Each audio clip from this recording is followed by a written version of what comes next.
everybody, and welcome back to my YouTube channel, and welcome back to another Spooky Sunday video. So today's video is a little bit different, A, because we're doing a Stranger Things conspiracy video, but also it's literally 8 o'clock at night, and one of you guys commented this on my recent video that I just uploaded today, and I had this instant surge of like motivation to do this video, so I quickly threw this makeup on. I've set up my ring light, but I really wanted to film this video for you, so I hope that the lighting isn't too bad. Hopefully I look okay and you still enjoyed this video. I need to get this video out before volume 2 drops, so it had to be filmed today. It is what it is. Hopefully it all goes okay. Before we get into today's video, I just want to say that there will be spoilers in this video, so if you haven't watched any of Stranger Things, or especially if you haven't watched season 4 volume 1 of Stranger Things, click off this video right now, otherwise it's going to be completely spoiled for you. So I needed to get that disclaimer out there before we get into today's video, but I'm really excited, so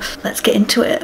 Okay, so every single conspiracy theory that I have for you today is from TikTok, so I will insert everybody's TikTok names who I found the conspiracy theory from. I was going to do my original video idea where I usually have the video in and then you watch the conspiracy, but I thought today I would switch it up a little bit, sort of write down the conspiracy theory myself and tell it to you myself. So hopefully you like it. Let me know what you think in the comments, and let's get into the first conspiracy theory. I have everything written down in this pad just so that I don't forget anything. The first theory that we have in my book is that number 1 is Eleven's dad. This one blew my mind a little bit because I actually never even thought about this, and then after watching the video and hearing the conspiracy, sorry, not the conspiracy, hearing the theory, I was like, he could actually be her dad. So it says that throughout the show we hear so much about Eleven's mom, who is called Terry, and we learn that she was part of the experiments that they were doing in 1969. I think they were called the MK Ultra experiments that Dr. Brenner was doing in 1969. We also learned that that's how like the children got all their powers and stuff from those experiments. And we also know that 11 is the most powerful out of all the children that have powers. We learned that 11 was born in 1971. This means that her mom got pregnant with her around 1970, which is when they were doing the MK Ultra experiments. So switching back to number 1, he was 12 in 1959, which is when he murdered all of his family. Obviously we know that number 1 is called Henry Creel, and he supposedly murdered all of his family using his powers, and back then he was 12. But in 1971, when 11 was born, he would have been 24 years old, so old enough to have a child. So the theory goes that Brenner knew that number 1 was stronger than all of the other children, so he waited until number 1 was old enough to be able to reproduce, and he got him to reproduce with Terry, thus creating 11. And this would make sure that 11 would be stronger than any of the other children with their powers. 1 also tells 11 that Brenner is a liar, and he tries to tell her about her family, her mother and stuff like that, because obviously number 1 knows all about it, especially if he's her dad. And then we see number 1 being punished by Brenner, and we believe in the theory that he got punished by Brenner because Brenner didn't want 11 to know about her biological parents. He didn't want 11 to know that her dad was number 1 or anything like that, so Brenner was punishing number 1, which we see in the series in season 4 volume 1. This obviously makes sense because 1 knows how to unlock 11's powers completely, whereas Brenner doesn't know how to unlock 11's powers properly, and that is because number 1 has the exact same powers as 11 because he reproduced with Terry to create 11. However, the belief is that 11 is more powerful than 1, but their powers are really similar, which is why he knows how to unlock them. There's also a scene in season 4 where he tells 11 that she reminds him of himself a lot, and that he also knew that she was different. People also say that they don't really look alike, which I guess is true, but then other people were also saying that when Henry Creel, number 1, was younger, he slightly resembled 11 when she was younger, when she had a shaved head and stuff. So there is that idea that they don't actually look alike, so that could go against the theory, but maybe she just looks like her mom.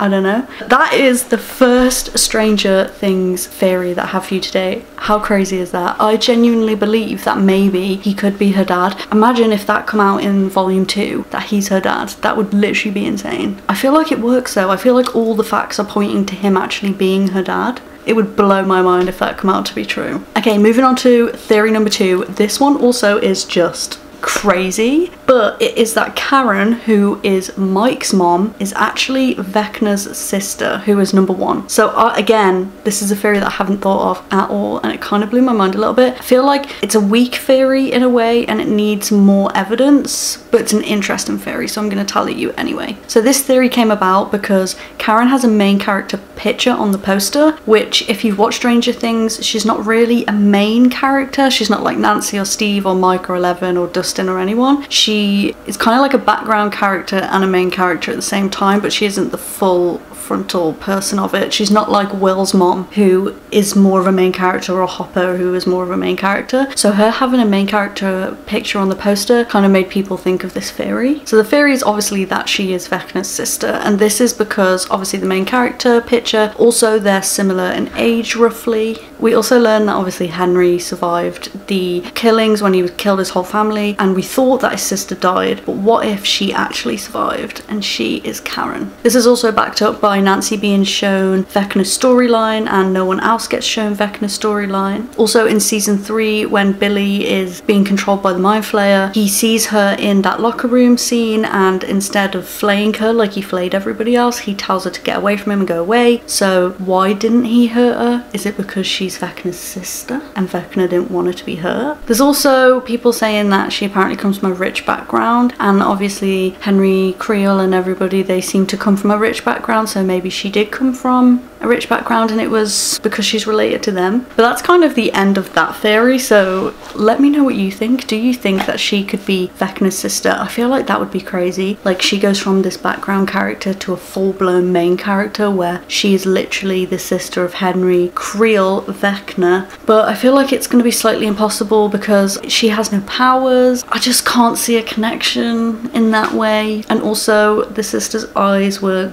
gouged out when he killed his family, so that kind of goes against this theory, but it is really interesting and I would love to know what you think about it. Okay, theory number 3 is that Miss Kelly is giving Vecna the traumatized children. Another like background character that seems to be coming out of the woodworks and being evil in some way. So let's get into this theory. So it's known that those that get taken by Vecna obviously come from some sort of trauma in their past. They then have headaches, see the grandfather clock, hallucinate, and then obviously die. And every single one of the children that has been taken by Vecna so far went to see Miss Kelly. The first sign of this is her wearing a clock around her neck, but it's also shaped like a key. Obviously it could just be a necklace, but I feel like it could be a little clue as well. Does it symbolize that she is the key, or does that key open the grandfather clock from the Creel house? Because there is actually a lock on the clock. Don't know if anything will happen if you open the clock, but if they do, does she have the key around her neck?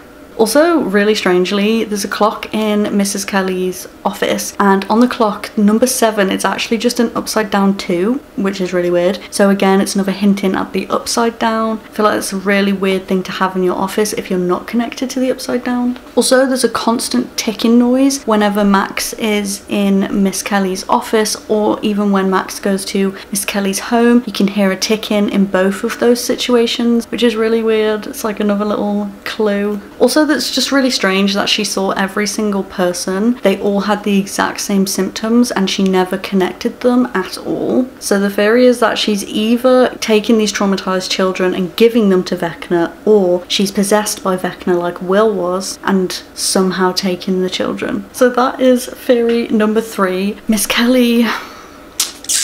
Kelly's evil, apparently. What do you guys think? Do you think that she's evil? I feel like it would be, again, crazy if another background character comes out to be a huge part of the series. I feel like we just don't know what to expect. With Volume 2, I'm so excited. I'm literally so excited for it to come out. After I watched Volume 1, I rewatched all of Stranger Things. I feel like a lot of people did. Like, we watched Volume 1 and then we missed it. So we just went back and watched it all the way from Season 1. And I enjoyed every minute of it. And now I just can't wait for Volume 2. Oh, I'm so excited. Okay, we'll move on to the last 2 theories, which are actually 2 mini fairies, so they're really, really small, but I still wanted to share them with you because I found them interesting. Okay, the 4th theory is that Will is actually a traitor. And I know there's a lot more information on this theory on TikTok, but I just went off 2 mini theories. But if you are interested in this one, just go onto TikTok and type it in, and there's so many videos on there about Will being a traitor. So in an interview, the actor that plays Lucas, I believe his name's Caleb, he was asked to describe season 4 in 1 word,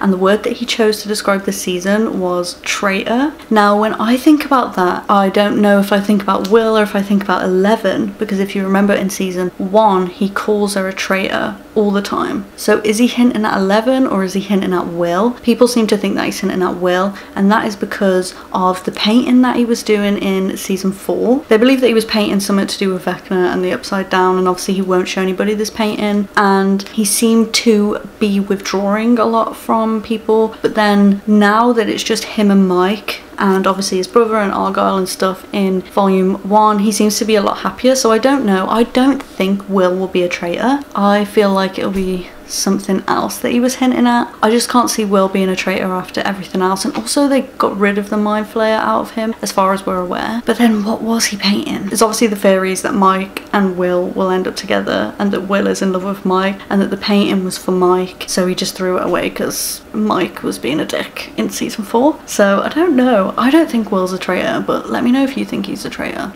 Okay, the last theory is that Eddie is number 10. This comes from the scene where Eddie is with Chrissy in the woods and they were doing that deal. Can't say the word on YouTube because this video will get demonetized, but they were doing the deal. And he turns to Chrissy and he says that she probably doesn't recognize him because in middle school he had a shaved head. So that's kind of where the theory grew from. Also at the start of the season where they show the scene where Eleven assumably had hurt all the children. Obviously we know that she didn't now, but at the beginning when all the children were dead, we saw everybody's face except number 10's. It was like facing away from the camera, so maybe he possibly survived it and he didn't actually die. And also Eddie wears a bracelet on the wrist in the place where the tattoo would be, where it would say his number if he was one of those people. But for me, I don't know, because why has he never used his powers at all? I guess if he ran away or he wanted a normal life, he just would never use them. But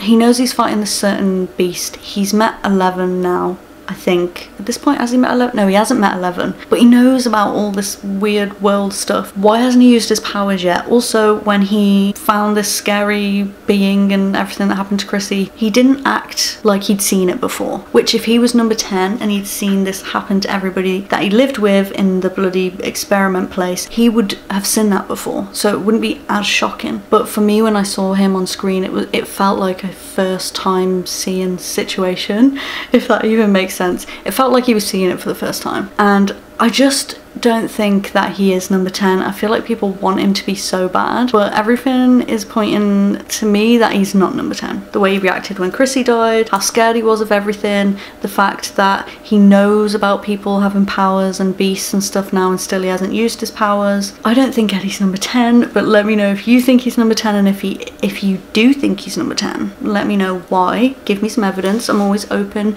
to your opinions, but yeah, I just don't think he is. Anyway, that's all of the Stranger Things theories I have for you today. I hope you liked this video. I loved doing this. Let me know if you want me to do any more videos like this, where it's sort of talking about certain TV shows and stuff that we watch and theories and things. I feel like it's a nice little break from the ghost stuff, the paranormal, the true crime stuff that we usually do. And yeah, I hope you liked it. I loved this video. I just hope that the lighting was okay when I edit it all back. Stranger Things Volume 2, from when this video is uploaded, is only a few days away, so I hope you're excited. I'm excited. It's gonna be so good. We're gonna find out if any of these theories are true. And yeah, enjoy Stranger Things Volume 2. And if you like the video, please remember to smash a massive thumbs up. Remember to subscribe. And until next time, I will see you all soon. Peace.